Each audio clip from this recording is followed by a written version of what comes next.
I know. Where's Skip? Where's Skip? So, today is one of those crazy days.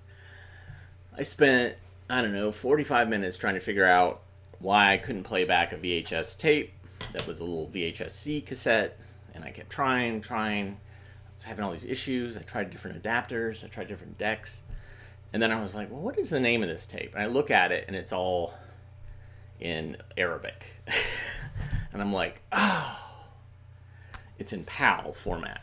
So that's the first thing. Then a client just showed up, so everything's kind of all wonky and weird. But thanks for tuning in. I am Skip Alzheimer, and this is the AV Geeks Lunchtime Streaming Show. And we just watched a 16mm film about a bonefish in the Bahamas. And yeah, I think that type of programming hasn't changed. You know, it's 100 years later, and it's still about the same way that you cover that type of thing, of an outdoor sportsman show. All right, so the next film we're going to watch is Wild Places, Rocky Mountain Meadow. Enjoy.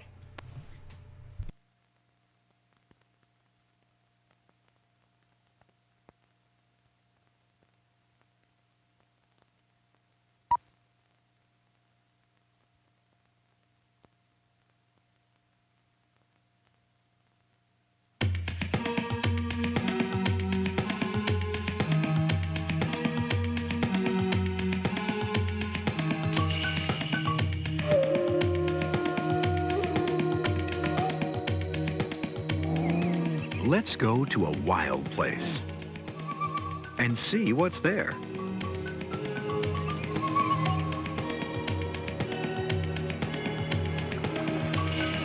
Let's look at some of the things that live together in this wild place. This Rocky Mountain Meadow.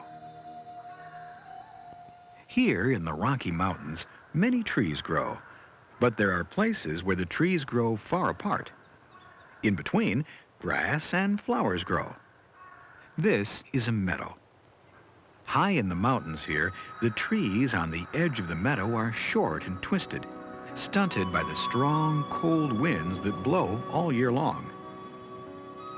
Even in summer, when flowers grow in the meadow, there is snow here. There are many rocks in this Rocky Mountain meadow. The rocks help some plants grow. They protect the plants from the mountain winds. Some plants grow together in clumps. This is an adaptation. Growing close together like this helps plants hold in the warmth from the sun and helps them keep from losing water.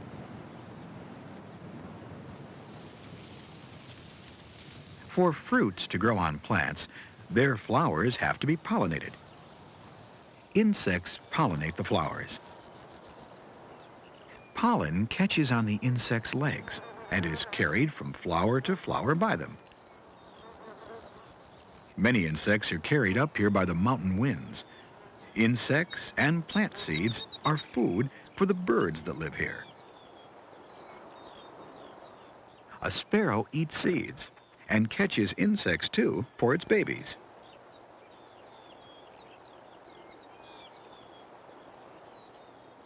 The nutcracker is able to pull seeds from pine cones. The junco searches the ground for seeds and fruits. But the horned lark hunts there for insects. In the winter, when there aren't insects to eat, it eats seeds. That adaptation helps it live through the cold winter. This meadow is high in the mountains, but the mountains go up even higher. Rocky Mountain goats live on the rocky slopes above the meadow. They eat mosses and any other kind of plant that grows in the mountains.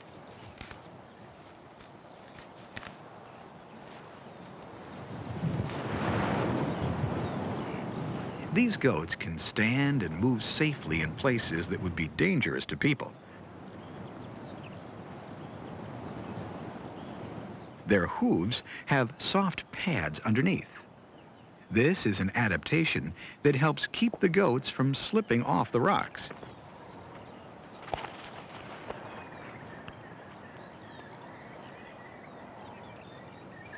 Young mountain goats are called kids. They always stay close to their mothers. Other animals that visit the meadow can climb the steep mountain slopes as the mountain goats do. Bighorn sheep come to the meadow and eat the grasses that grow there during the summer.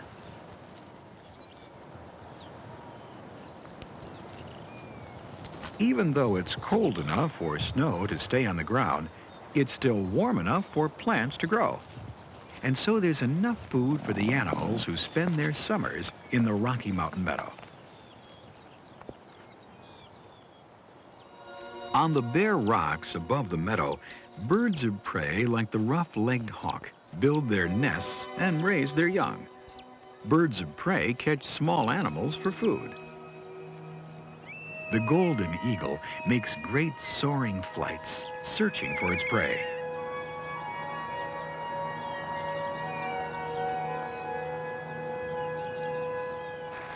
A mountain stream runs through the meadow. Birds called dippers build their nests on the rocks around the stream. The nests are hidden in cracks in the rocks. They're made of moss and sometimes lined with grass and leaves.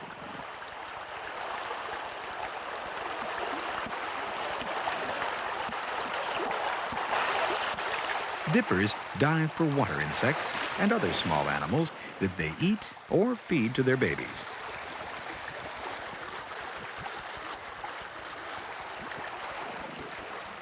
Young dippers can dive and swim as soon as they leave their nest. This adaptation helps them survive.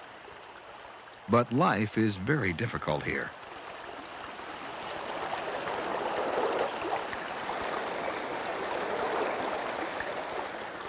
Few of these young birds will grow up to become adults.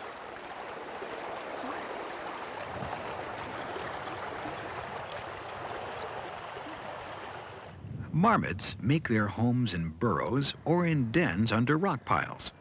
Marmots are related to squirrels. They're a kind of woodchuck or groundhog.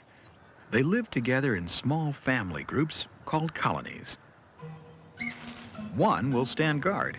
If there's danger, it will whistle, and the marmots will run down into their burrows or dens. Marmots have to watch out for predators, animals that try to catch them, such as golden eagles or bears. Marmots are active only during the short summer in the Rocky Mountain meadow.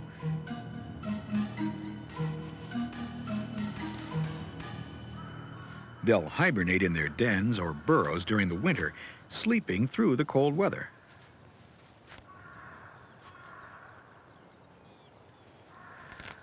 A pika is another small animal that lives in this meadow. Pikas look like tiny rabbits with short ears and no tails. The pika's color is very much like the color of the rocks where it lives.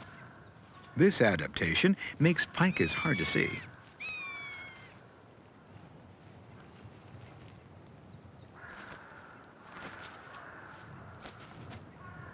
Pikas, like marmots, live in colonies.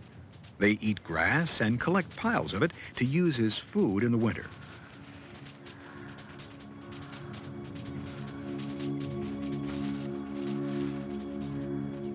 But pikas don't sleep through the winter as marmots do. Pikas have a whistling call like the marmots. They spend the winter in the meadow, eating the grass that they've stored.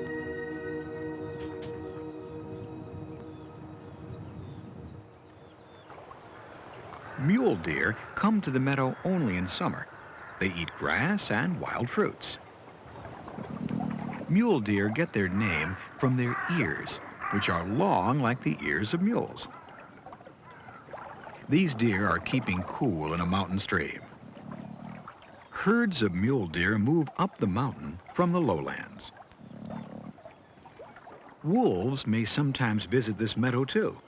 They hunt the small animals that live here, such as mice and pikas.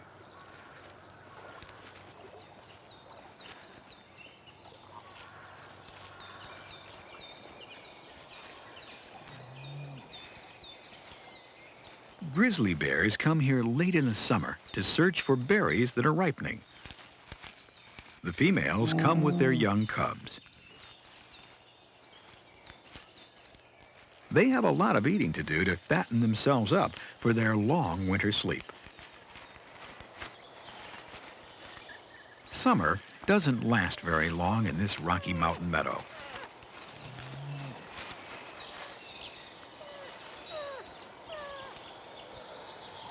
Summer is over now, autumn is here, and soon it will be winter. Snow is already beginning to cover the meadow. Many animals will leave the meadow and return to the forest. There, the trees will shelter them from the cold winter winds.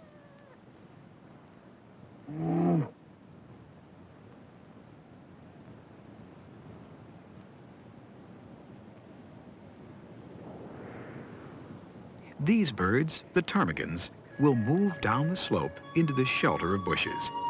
They'll leave behind the pikas and the marmots, here in this wild place, this Rocky Mountain meadow.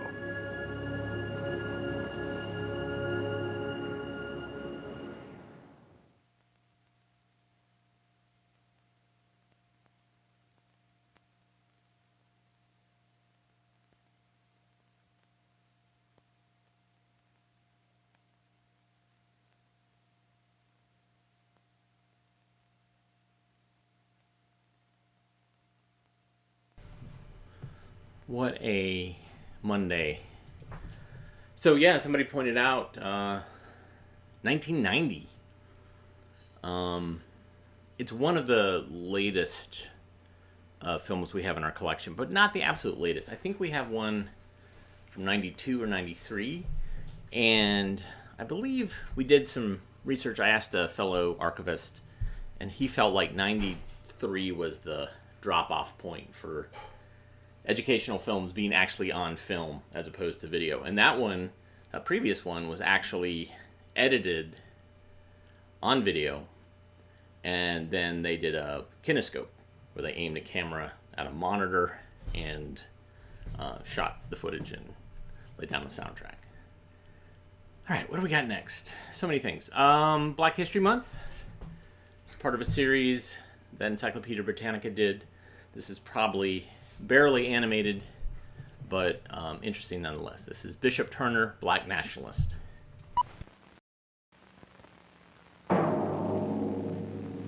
The scene presented in this house today is one unparalleled in the history of the world.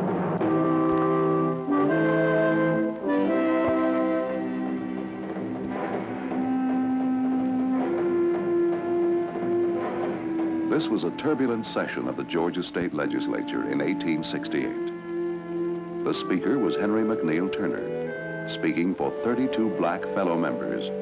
Because of their race, they were all soon to be expelled from the legislature. His speech was a passionate plea for justice. The great question, sir, is this: am I a man? If I am such, I claim the rights of a man. We have pioneered civilization here. We have built up your country.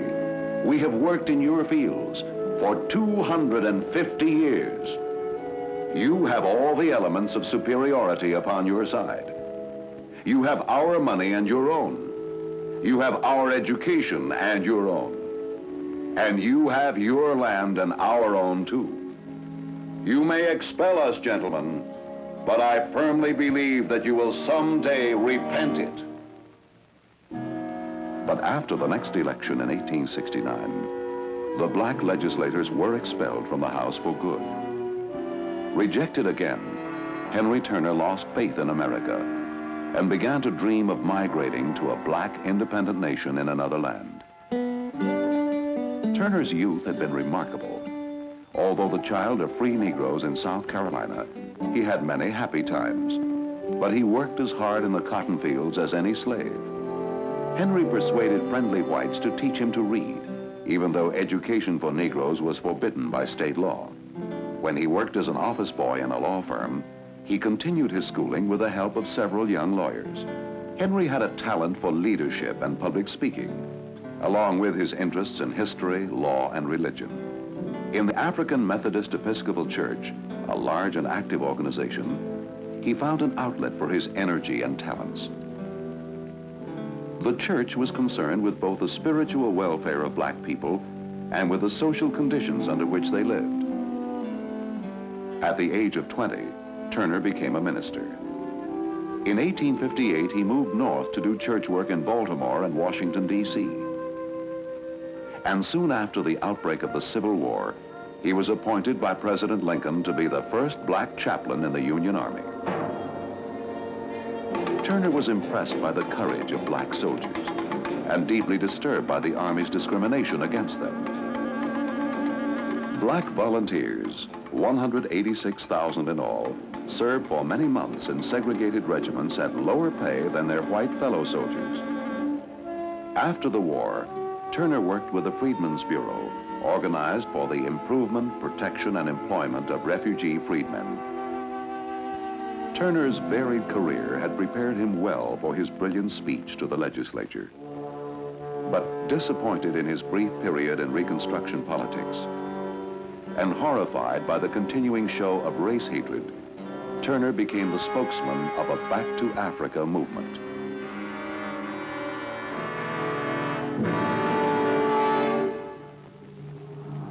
In 1878, the migration to Liberia began.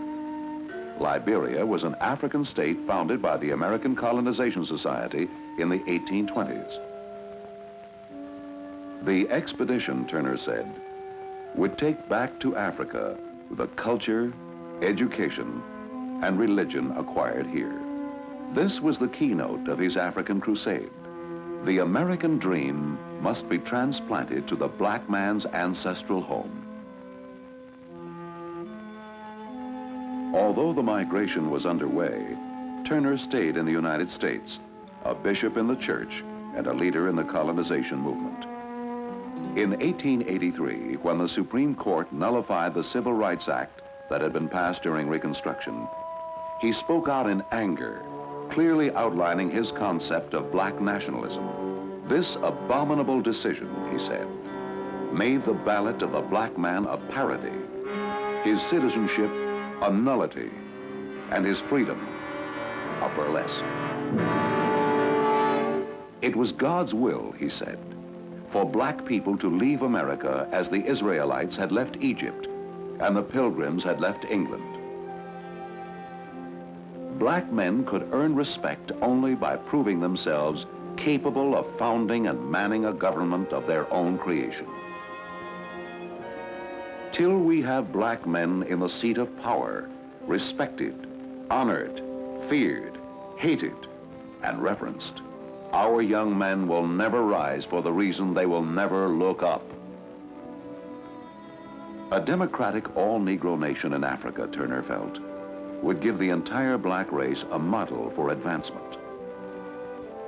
For such a mission, a limited number of civilized Christian Negroes, perhaps 500,000 altogether, would be needed. For financial aid, he appealed to Congress. He estimated that the nation owed Negroes a moral debt of $40 billion for 200 years of free labor. Although Turner's plan had some appeal for thousands of poor and uneducated ex-slaves in the South, few black leaders supported him. C.H.J. Taylor, United States Minister to Liberia, reported that conditions there were degrading. Newspaper editor Benjamin Tanner said that for Negroes to leave America would be like running from the sun for both light and heat. Booker T. Washington urged Negroes to stay in the South, educate themselves, and struggle to earn the white man's respect. But after a visit to Liberia in 1891, Turner wrote that the black man there feels like a lord and walks the same way. The Liberian exodus failed because it lacked money and because most Negroes felt that America, with all its race problems, was still the Negro's home. But long after his death in 1915, Bishop Turner's ideas were a strong influence. Black nationalism was revived in the 1920s by Marcus Garvey, who was able to attract 1 million followers. Today, black nationalists are moving in different ways toward the same goal: to control and shape their destiny in their own way.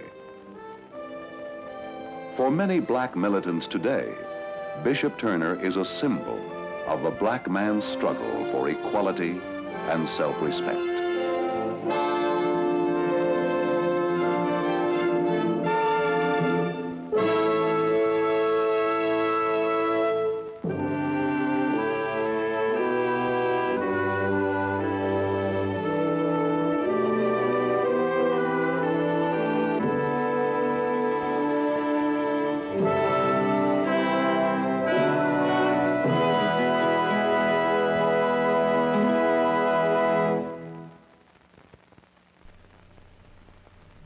Yeah, I wish that there was more money spent on this. I think it's a great film, but you know, it's like literally they hired someone to draw some illustrations and then just pulled the Ken Burns trick and just kind of panned across things.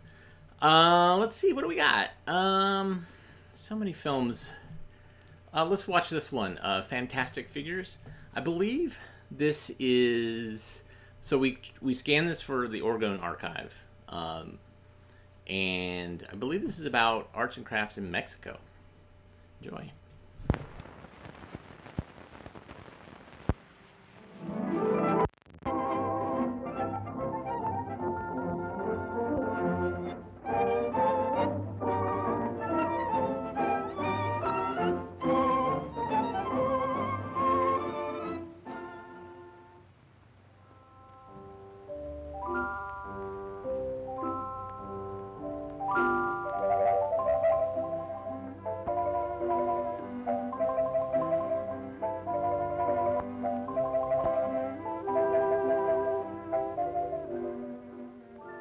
Among the many native arts and crafts of Mexico, one of the most interesting is the tule industry, the making of objects out of...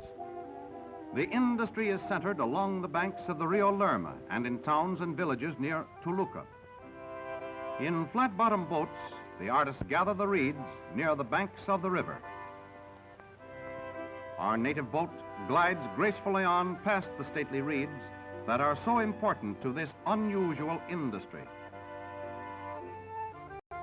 After locating reeds of a desired length, men wade in water hip deep to cut the reeds at the roots.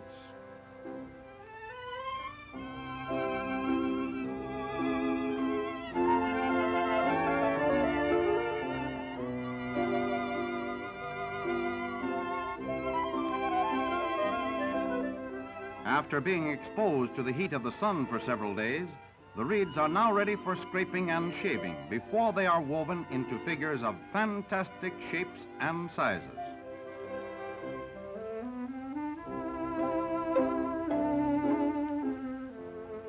Weaving the tule reed involves a skillful coordination of hands and feet. Overlapping and interlocking, the figures slowly take shape. The reeds are wet when in process of weaving, thus allowing greater flexibility in molding. And here are the fascinating figures that are the output of this industry.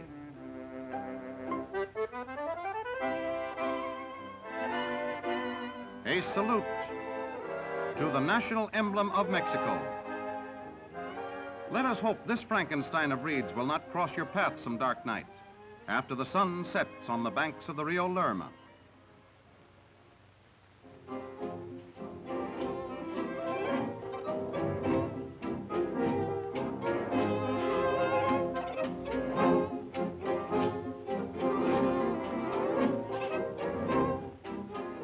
Of baskets also centers in the towns and villages around Toluca, where the industry depends on the stately palm for part of its material.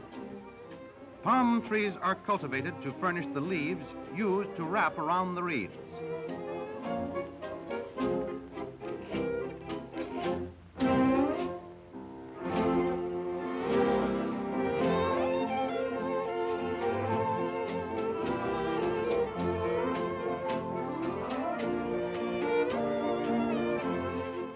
Stringing the palm leaves into narrow ribbon-like strands is only one step in the weaving of baskets.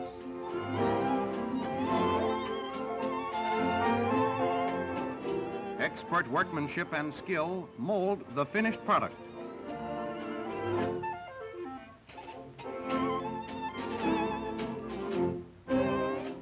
There are baskets of many shapes and sizes.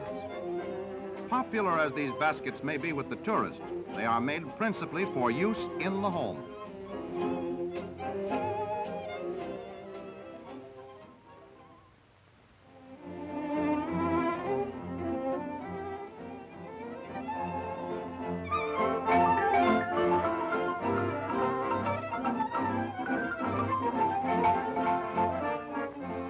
Wood carving in Old Mexico is at its finest when making molinillos, a hand-propelled chocolate mixing device. Cut from blocks of hardwood, the molinillo goes through several stages of manufacture.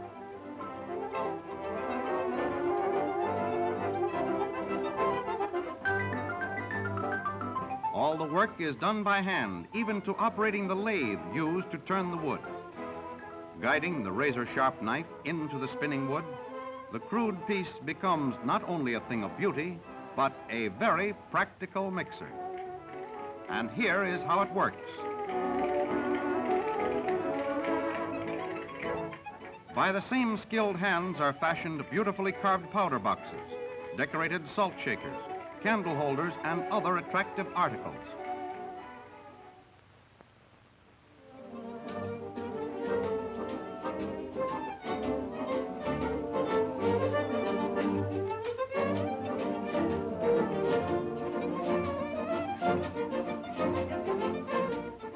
The art of furniture making has been developed to a high degree in Mexico, especially in the vicinity of Guadalajara, where this industry still flourishes. With a sharp knife, a few blocks of wood, and some strong hemp twine, these furniture craftsmen begin construction of a chair.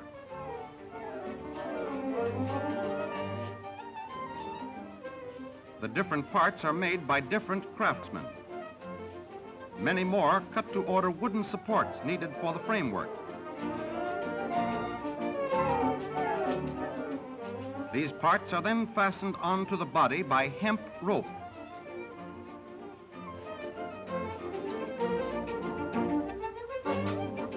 Piece by piece, this chair takes new form. The framework completed, an armrest is fitted into position before the leather is stretched, and the framework looks like this.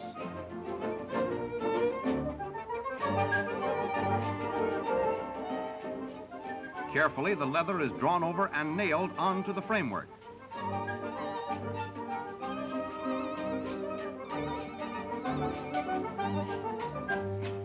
And when the chair is completely covered with leather, it looks like this. Fine pointed electric needles burn the design into the leather.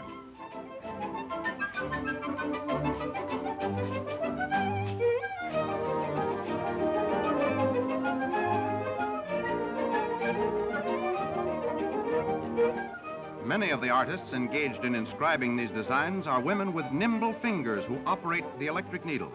Soon they will be finished. Furniture for Madame.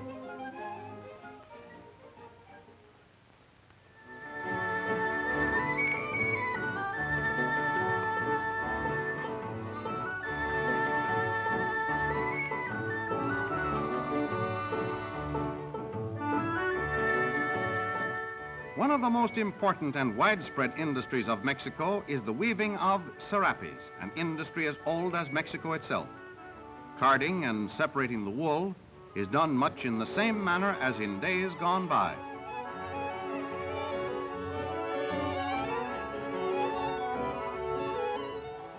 So also are the spinning wheels turned as in ancient days, when hand-operated machinery of this type was used to spin thread for the needs of the entire family.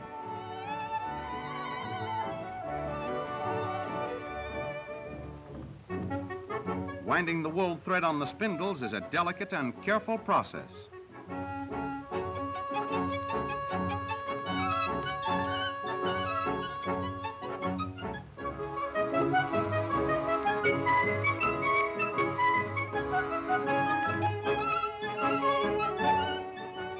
family loom in the home is often centuries old, but always in good working condition.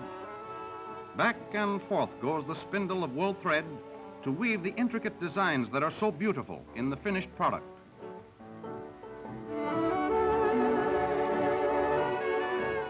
With each section of the Republic having a design and coloring peculiar to itself in the weaving of blankets and rugs, the result is a riot of color and a variety of designs in this most interesting of all Mexican industries.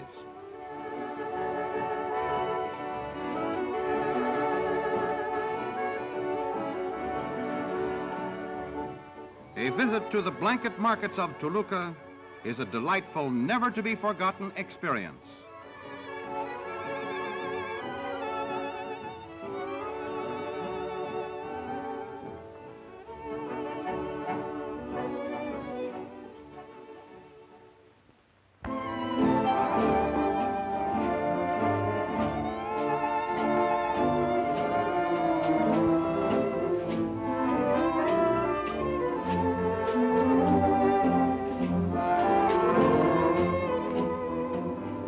The city of Puebla is noted for its tiles and pottery.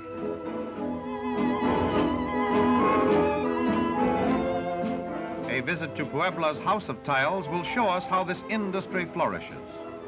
Women with extraordinary ability outline the designs on clay tiles and pottery.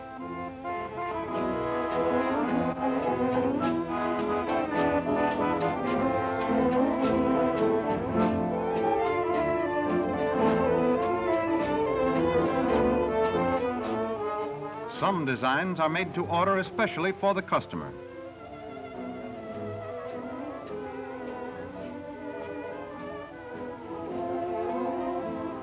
The finished tiles are well packed for shipment to all parts of the Republic, the United States, and many parts of the world.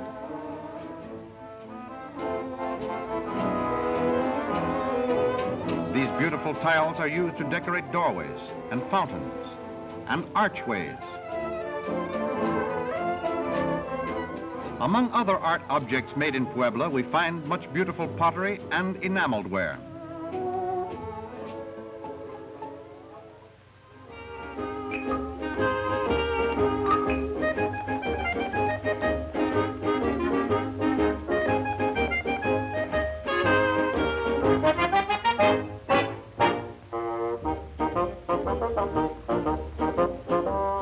This little shop in Amosac is noted for its clay toy figures. The expertly fashioned little figures recall childhood days and toys of clay.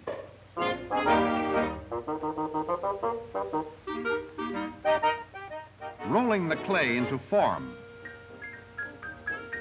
and shaping is followed by molding and finally painting with brilliant colors.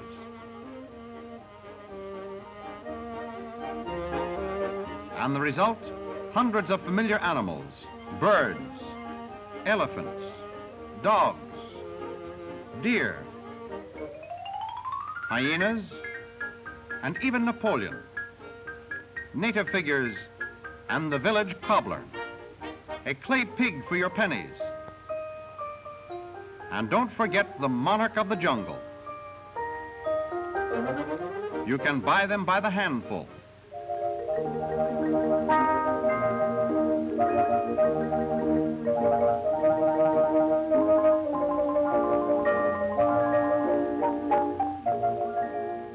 The soft wood of the trunk of the palm tree, similar to balsa wood, is utilized to advantage by the expert wood carvers in this strange industry. The palm tree is cut down and the trunk of the tree uprooted and allowed to dry under a hot sun.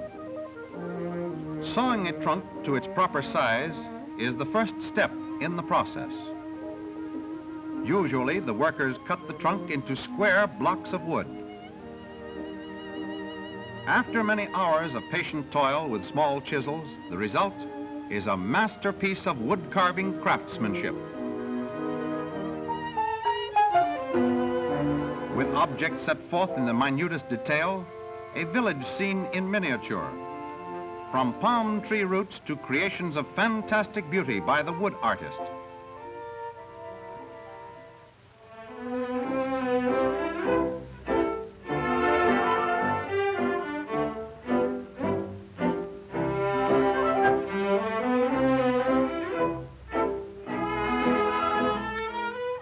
use of the needle and thread is also a highly developed art in Mexico.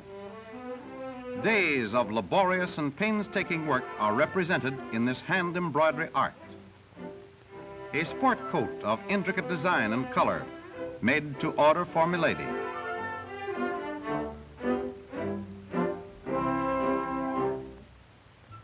The material was cut and fitted for size before the embroidery was applied.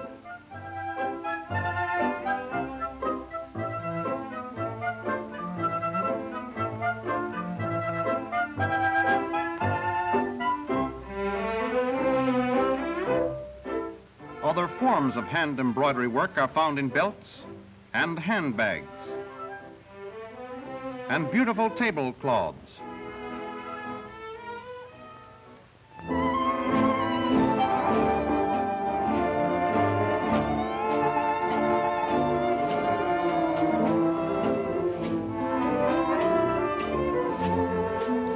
Near Guadalajara, the second largest city of Mexico, is San Pedro Laquipaqui. Only a few minutes from Guadalajara by bus or rail, Laquipaqui is world famed for its beautiful pottery.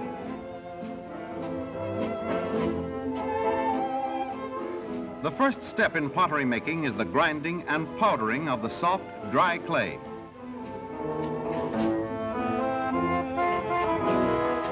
Water is added to make a mud-like paste. Then, on the foot-powered potter's wheel, a vase begins to take shape.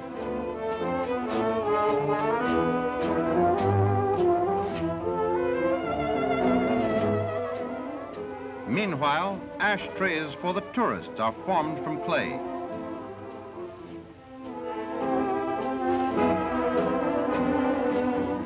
These are allowed to dry in the hot sun.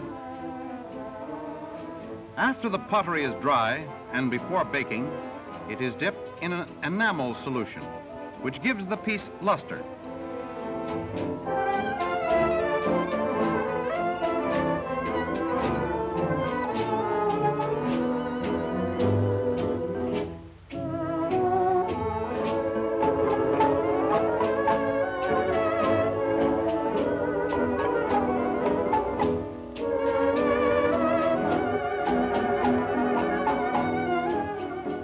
After the pottery is baked, it is polished for hours. And here's how it looks when finished.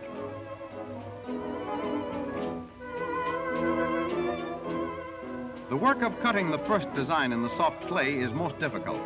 To become proficient in this art, one must start when only a boy and work for years and years before becoming expert.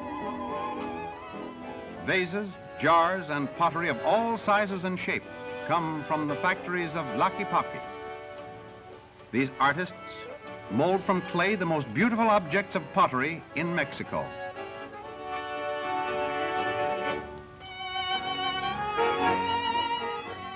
These lovely creations find their way to all parts of the world, first being shown in these native markets where every conceivable object made of clay is displayed.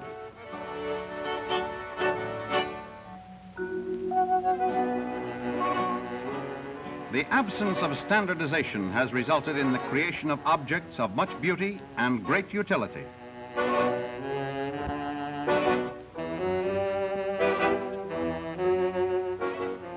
The products of the arts and crafts of Mexico are not merely curios, but serve very practical purposes.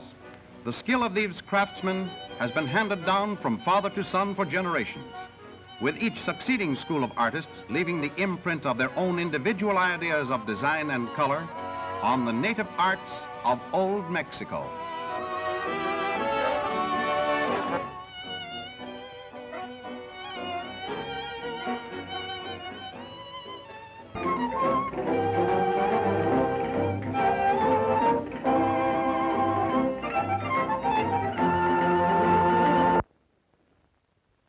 All right. Thanks, Jeremy, for the donation.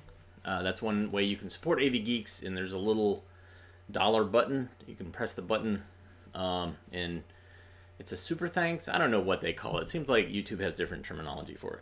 Also, I should say we did a show, in-person show in Durham on Saturday, and 60 people showed up, including Kevin, who's on this list on the comments. And thank you, Kevin. It was great to see you in person. And it reminded me, I love showing films to people.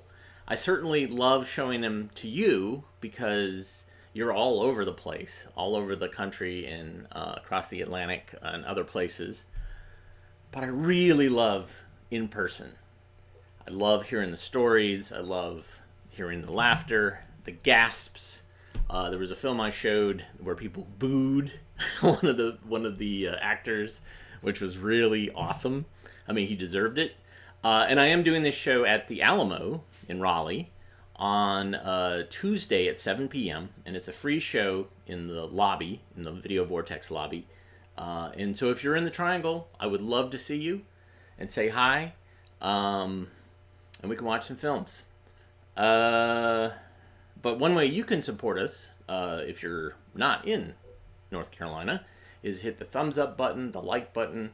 You can also donate via ko-fi.com/avgeeks or patreon.com/avgeeks, or just comment and share. Or you can watch other videos. Somebody commented and said that Fantastic Figures, it's like, oh yeah, that was uploaded recently. Well, if you watch it again, or if you show people and say, hey, this was really awesome, then I get a little bit of ad revenue. I think like the tiniest portion of a cent or something. I don't know what it is, but it adds up. So thanks for supporting me. All right, so behind me, in spite of all the technical problems I've had today, and it still might not work, I have on the Cintel scanner, I have a film set up. This is one I haven't seen, so I don't know how this is going to work out. It's a safety film. It's a shop safety film, and it's called Safety Demonstrations on the Bandsaw. I don't know. We'll see. We'll see how this plays out. It might get gory. I don't know. We'll see. Anyways, enjoy.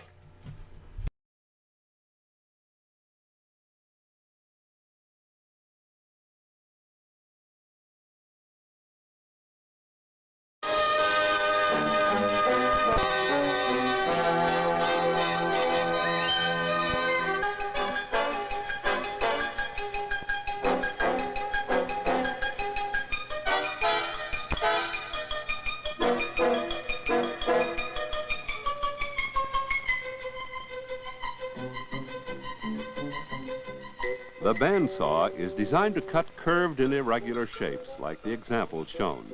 Ordinarily, it is not used for precise ripping or cross-cutting operations. As the name implies, the cutting blade of a bandsaw is a continuous band of metal tightly drawn over a pair of wheels.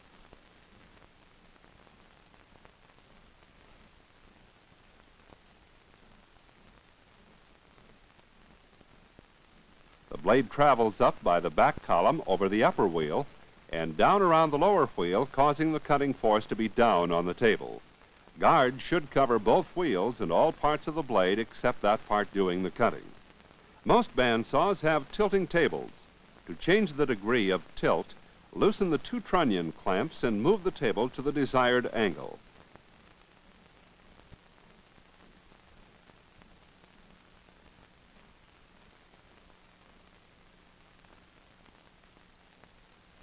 For most work, the table is set at 90 degrees to the blade. Be sure that all adjustments and locks are secure before turning on the power. In its travel between the two wheels, the blade must be supported by an upper and lower guide. As stock is being sawed, the guides help prevent the blade from twisting and from being pushed back out of line. The upper guide and guard assembly is one of the few adjustments generally required. To change the height of the upper assembly, loosen the lock on the back of the saw approximately 1/2 turn and raise or lower the assembly as necessary. Be certain that the blade is completely stopped before making this adjustment. This is the on-off switch.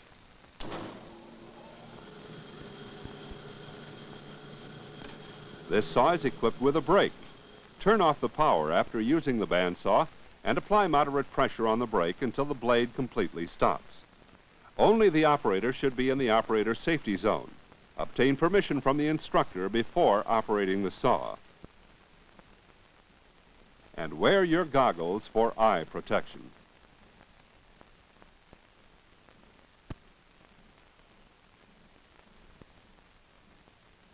The correct height of the upper guide should be slightly above the stock, but no more than 1/4 inch above the maximum thickness of stock to be cut.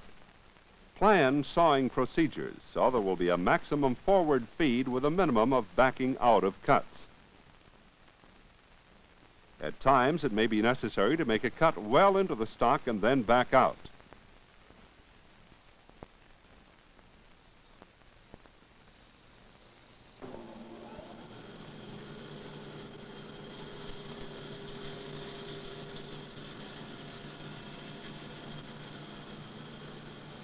Except for short, straight cuts, the blade must be stopped before backing out to prevent pulling it off the wheels.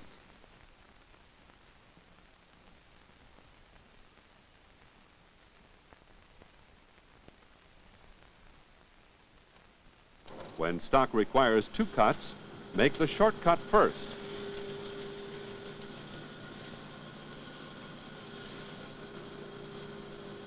Then the longer cut, and the piece will fall free as you complete the long cut.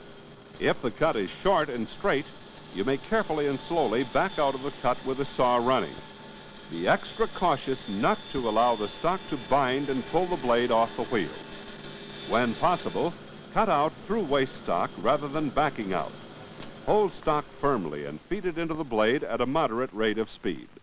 Stock must lie flat on the table so it does not rock or wobble as it is being cut.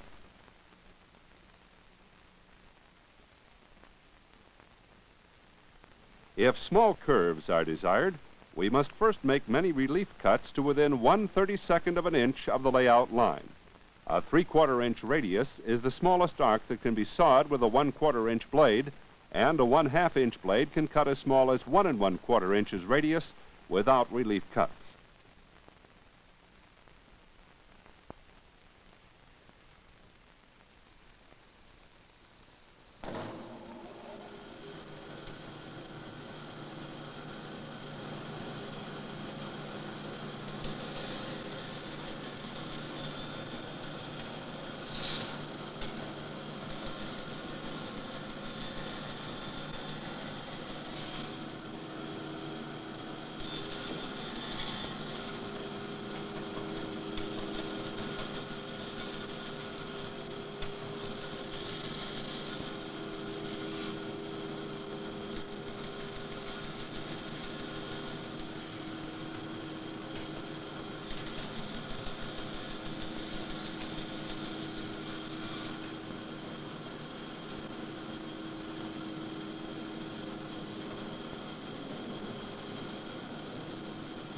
As we cut to the layout line, the small pieces fall away rather than bind on the blade.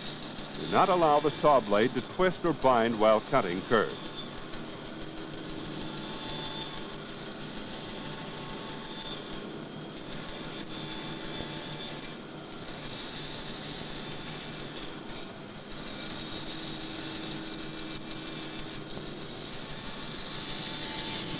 Keep waste from accumulating on the saw table.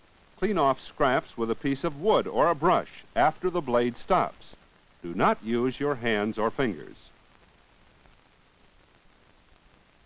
Check your layout before cutting. Try to visualize what will be happening. Sometimes you will find that you have the layout on the wrong face of the stock, and the stock would hit the column of the saw as it is being cut. It may even make a difference which end of the cut is started first.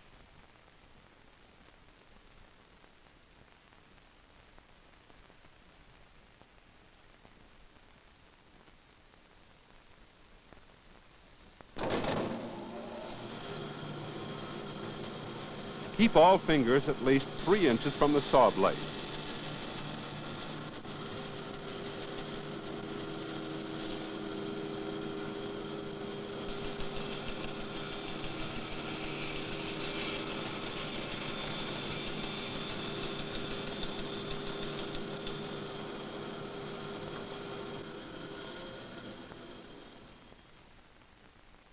Do not saw across cylindrical stock like this without a special holding device. Since the direction of force of the blade is downward on the table, The cylinder would tend to twist into the blade. This often causes the blade to be broken. Many hold-aces and homemade equipment may be made and utilized on the bandsaw. A V-block is often used as a special holding device. It is commonly used to saw a shallow X curve in the ends of a piece to be turned between centers on the lathe, or it may be used to rip or split cylindrical pieces.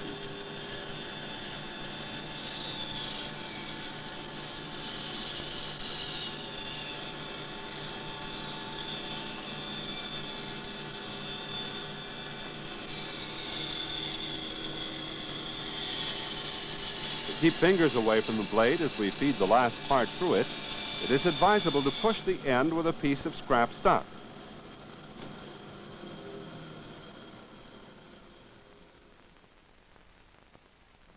Some type of circle cutting jig is usually available, so accurate circles may be easily sawed.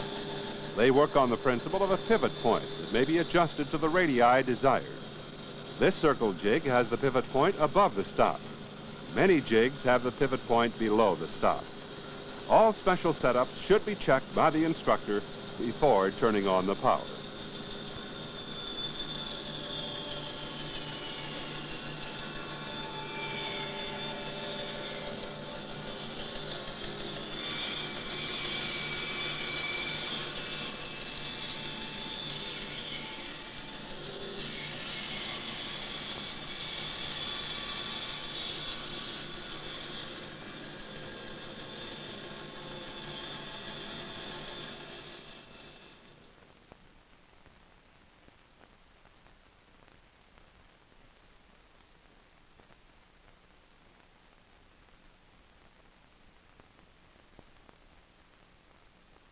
To resaw reasonably narrow stock or cut it edge to edge, we may use the rip fence.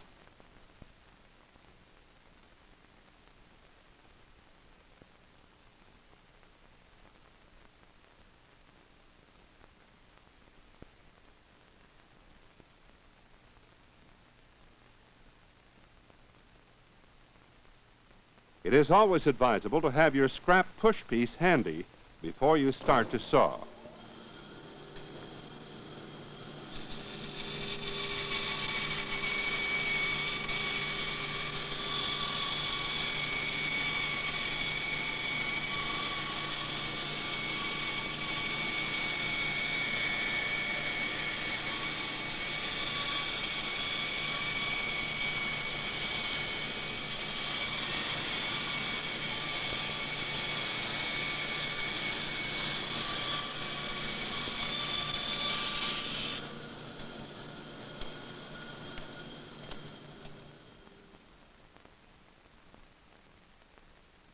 One of the best ways to resaw wide stock is to use a special pivot stand.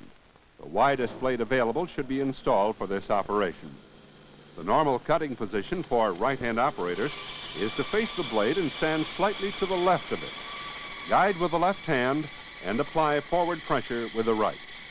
Since there is no danger of a kickback on the bandsaw, the operator may even safely align part of his body with the blade.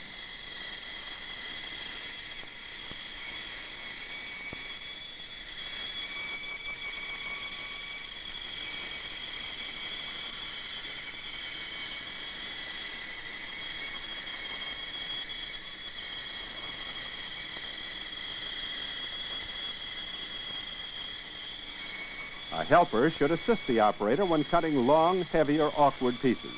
The helper merely supports the stock. He does not pull or guide it.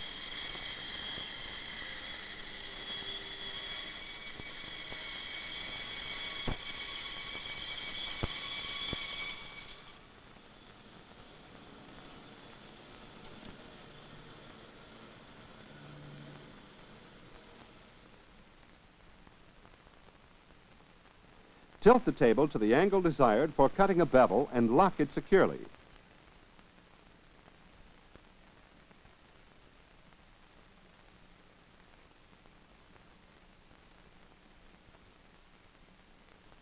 A fence may be used, or you may follow a layout line cutting freehand.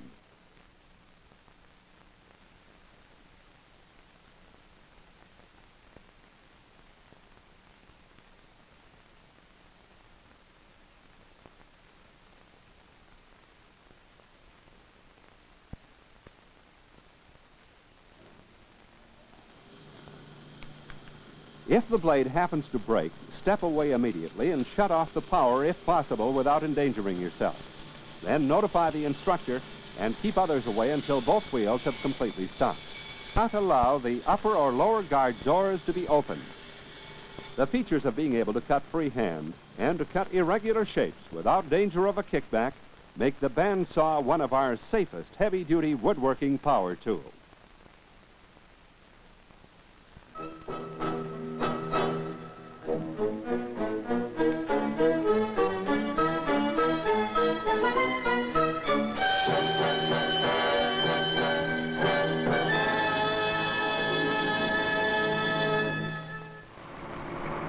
I can check that gear in a minute, so don't touch anything, okay?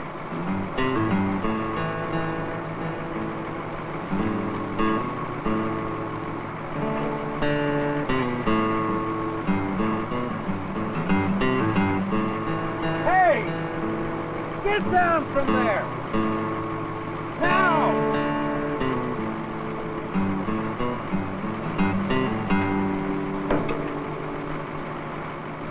Hey! Turn it over! What if it bumped that control by accident? You'd be mincemeat by now. What have I told you? You don't work on equipment when the engine's running. Well, I told him not to touch anything. All right, I guess I wasn't thinking. You weren't thinking? You mean you'll work on engines and machinery and not think of your own personal safety? Here. Shake hands with danger.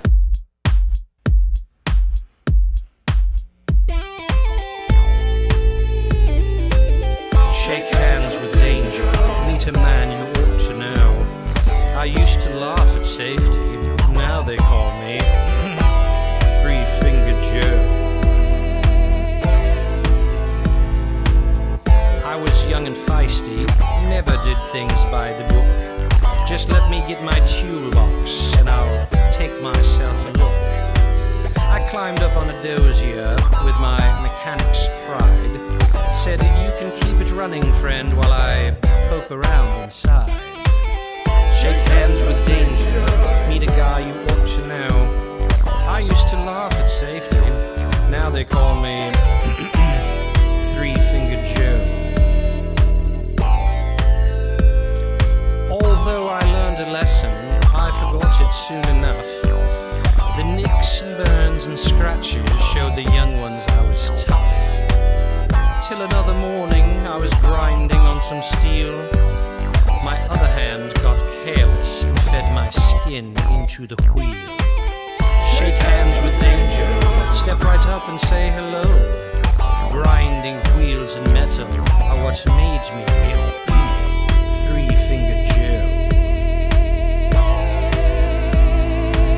I've seen mechanics burning and I've seen them take a fall just to save themselves a minute.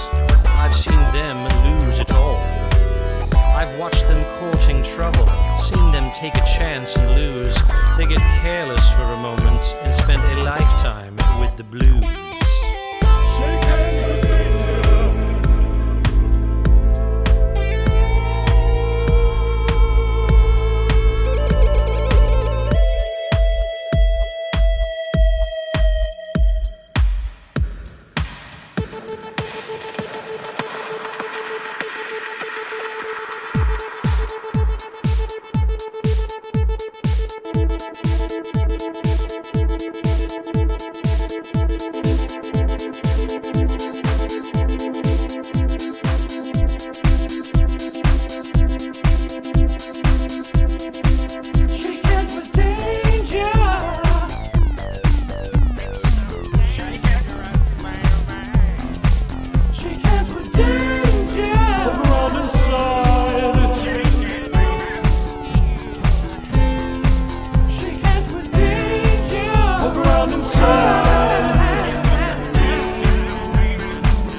as I used to know. Compared to them, I'm lucky to be just Three-Finger Joe.